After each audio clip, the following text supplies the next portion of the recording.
넋두리입니다. 자작이라 하셔도 좋고 병신 같은 X이라 욕을 하셔도 좋아요. 그냥 어디에든 말하지 않으면 숨통이 콱 막혀 제가 죽을 것 같아서 씁니다. 말 그대로 넋두리입니다. 5년 동안 몰랐다. 정말 까마득히 모르고 살았다. 이 더러운 곳에서 나만 나가면 그만인데 왜 이렇게 눈물이 나는지 모르겠다. 남편과 신우는 이복남매라고 했다. 나는 남편보다 5살이 많았고 신우는 남편보다 7살이 어렸다. 남편의 친엄마는 남편이 초등학교에 들어가기도 전에 돌아가셨고 그래서 새어머니를 평생 엄마처럼 여기며 살았다고 했다. 그리고 그 새어머니와 신우의 친아버지 사이에서 태어난 신우가 있었다. 나이 차이가 많아 그런지 남편은 정말 살뜰하게 신우를 살폈고 신우는 또 나랑 나이 차이가 있어 그런지 약간의 어린 행동을 하는 것 외에 그저 무난 무탈 신우였다. 신우가 18살 되던 해에 어머니가 돌아가셨고 건축업을 하시는 아버지는 대부분이 지방에서 하는 공사가 많아 한 달이면 2~3번 집에 오시곤 했었단다.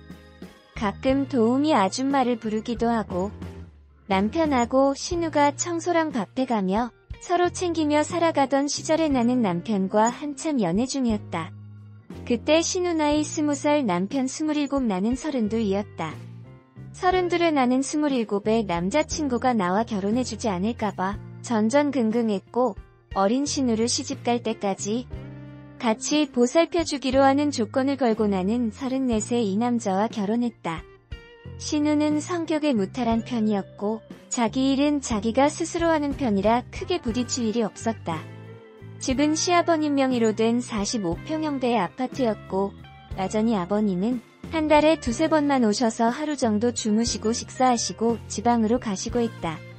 29의 남편은 내 남편이라서가 아니라 누가 봐도 훈훈한 외모에 능력도 매너도 좋은 남자였고 나는 그냥 평범한 여자로 내 나이에서 2~3살 정도 어려 보이는 그냥 평범한 외모였다. 잘난 남편이 불안해서 항상 외모에 나름 신경 쓰고 있었고 집안일도 그리고 일도 잘하는 완벽한 아내가 되기 위해 무던히도 노력해왔다. 남편은 출장 외에 특별히 술 먹거나 늦는 일이 없었다. 집안일도 같이 해주고 늘 배려해주며 설득이 말도 잘해주고 간혹은 신우이가 시집살이 시키지는 않느냐며 너스레도 떨어주었다. 사실 연애할 때 뜻하지 않게 임신이 되어 아이를 낳고자 했지만 그때 결혼할 수 있는 상황이 아니라 남편이 꼭 책임져 주리라 약속하고 아이를 지웠었다. 물론 그때는 상처였지만 결국 약속대로 결혼하고 책임져 주었으니 더 이상은 상처가 아니었다. 결혼 후엔 아이를 갖기 위해 무던히 노력했는데 정말 피임 한 번 안에서 한 번에 임신되던 아이가 웬일로 들어서질 않았다. 아이를 가져봤었기에 당연히 불임 검사는 합의 않았다. 정말 아이 하나만 내 곁으로 와주면 더 이상 바랄 게 없는 결혼 생활이었다. 남편은 신우를 살뜰히 챙겼지만 내 눈에 이상해 보이지 않을 정도였고 정말 단 한 번도 신우와 남편의 관계를 생각해 본 적조차 없었다. 그러던 어느 날 셋이서 밤늦게까지 수주에 와인에 한바탕 거하게 마시고 잠이 든 날이었다. 남편은 밖에서 술자리를 잘하지 않았고 집에 와서 나랑 마시거나 신우 셋이 마시거나 했었다. 그렇게 여느 때와 같은 날이었고 잠든 신우와 잠든 남편을 보고 내가 잠들었던 날이었다. 주말이면 항상 늦잠을 자는 난데 술 때문인지 속도 쓰리고 목이 말라 잠시 깼다. 근데 옆에 있어야 할 남편이 없었고 집안 어디에도 없었다. 주말에는 운동을 하러 종종 나가기에 운동하러 나갔는가 보다 하고 물을 마시고 다시 침대로 갔다. 한참 잠이 오지 않아 뒤척이던 도중에 아가씨 방문이 열리는 소리가 났다. 그러더니 현관에서 신발 소리가 들리더니 현관문이 열리는 소리가 났다. 아가씨가 나가는가 보다 했는데 남편 소리가 들리는 것이었다. 지금 막 들어온 것처럼 하지만 분명히 순서가 잘못되었다. 현관문이 열리고 신발 소리가 들려야 맞는 건데 이상한 생각을 지울 수가 없었다. 남편은 정말 나갔다 오 것처럼 행동을 했고 나는 내가 미친년이지. 별 생각을 다해 하고 말았다. 남편이 출장 간다던 날 아가씨는 친구들과 여행을 간다고 했고 나는 오랜만에 혼자서 휴식을 즐기고 있었다. 그때 친구에게서 온 전화 이태원에서 나랑 내 남편을 봤다며 어디냐고 뒷모습을 놓쳤다고 말하는 친구. 나는 집이라고. 남편도 출장 가고 아예 둘 다 잘못 봤다고 생각하고선 말았다. 하지만 그때 남편은 이태원에 있었던 게 맞았고 남편을 본 친구가 옆에 있는 여자를 당연히 나라고 생각했었었나 보다. 신우이도 나와 같은 갈색머리에 긴 생머리였으니까 남편이 출장이 끝나고 돌아오는 날 나는 아빠가 갑자기 입원했다는 소식에 남편에게 전화를 걸어 병원에 가 있어야겠다고 했고 남편은 집에 들렀다가 병원으로 온다고 했고 나는 서둘러 병원에 갔다.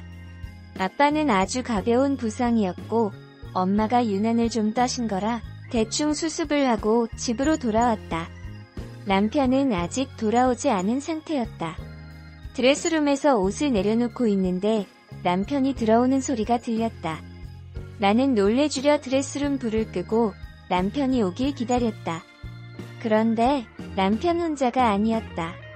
순간적으로 몸을 숨긴 나는 신우와 남편이 방을 하나하나 열어보며 내가 없음을 확인하는 것을 느꼈다. 소파에 앉는 소리가 들렸고 둘의 대화는 정말이지 라는 악몽을 꾸는 것 같았다. 이태원 그 집은 과대평가가 됐다는 둥. 호텔은 친구가 너무 싸구려였다. 같은 냄새 나는데 언니가 의심하진 않을까? 그래도 간만에 너무 좋았다. 등. 한참을 말이 없길래 귀를 기울이던 도중에 남편의 신음소리가 들렸다 그래. 둘이 거실에서, 나 없는 거실에서 이상의 끈을 넣어버린 나는 문을 열고 나갔고 헐벗고 엉켜있던 남편과 신우의 허둥대는 그 꼴이란 정말 짐승이 따로 없는 것 같았다. 나는 주저앉았고 그둘은 말없이 집을 나갔다. 이틀 동안 그둘은 돌아오지 않았고 내 전화도 받지 않았다. 나는 이틀 동안 연차를 쓰고 집에만 있다가 3일째 되는 날 몸과 마음이 지칠 대로 지친 상태로 겨우겨우 출근을 했다. 그리고 퇴근하니 내가 출근한 건 어찌 알았는지 집에 다녀간 흔적들이 보였다. 나는 신우방에 들어가 신우의 컴퓨터를 뒤지기 시작했다. 하지만 아무것도 나오지 않았다. 그렇게 남편을 기다린 지 5일 만에 남편이 들어왔다. 나는 대화를 하길 원했고 남편은 입을 열었다. 신우는 보호 차원에서 호텔방에 처박아두었고 모든 일은 자기 잘못이라고 한다.